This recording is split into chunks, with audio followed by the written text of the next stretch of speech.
Hi everyone, my name is Duncan Tonatiuh, and I'm the author and illustrator of The Princess and the Warrior. The first question is, why did you choose to retell this particular legend of Ista and Popoca? Um, so I really like fairy tales, and I was trying to do a retelling of a fairy tale. So I thought of maybe doing Puss in Boots or Hansel and Gretel, and then I thought of doing the Sleeping Beauty.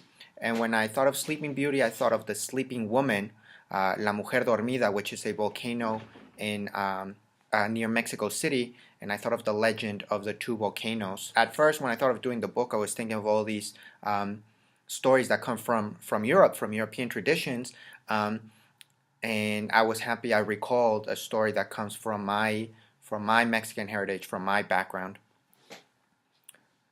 How do you research a story like this?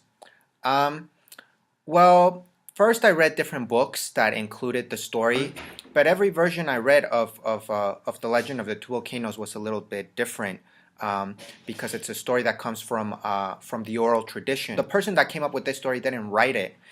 He just told it to his friends, and so the story changed a little bit throughout time, and there's different versions. So The Prince and the Warrior is my own version. Many of your books are true stories or legends that have been passed down for generations. Why do you feel that these stories are important to tell? When we learn about the past, we can understand the present better.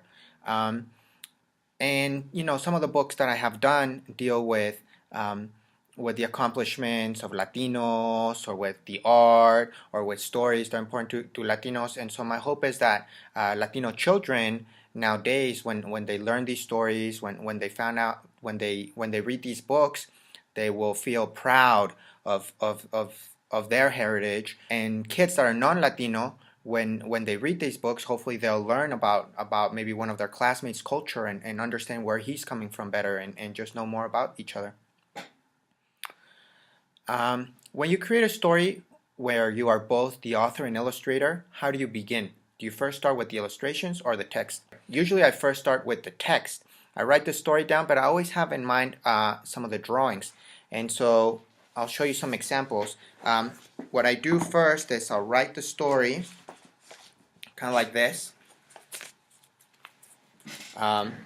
There's a manuscript, but here you can see that I have little doodles, little thumbnails, that I'm already thinking of what's going to go in each page.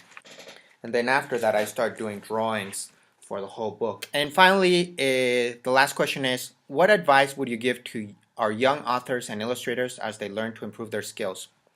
So to young authors, my advice would be to read a lot, and learn how to read like a writer. Meaning that when you read a book, try and think of how an author, like what voice they use, how they organize their story, the different techniques that they use in their book, so that then you can use those same tools, those same techniques in some of your own writing. And my advice to illustrators would be to experiment a lot. There's not one correct way to draw. There are many different ways to make artwork, and so I would suggest to you to try a lot of different techniques, look at a lot of different artwork, and experiment with different styles until you find something that is right for you. So thank you very much. Again, I am Duncan Tonatiuh, the author and illustrator of The Prince and the Warrior, and I hope you enjoy the book.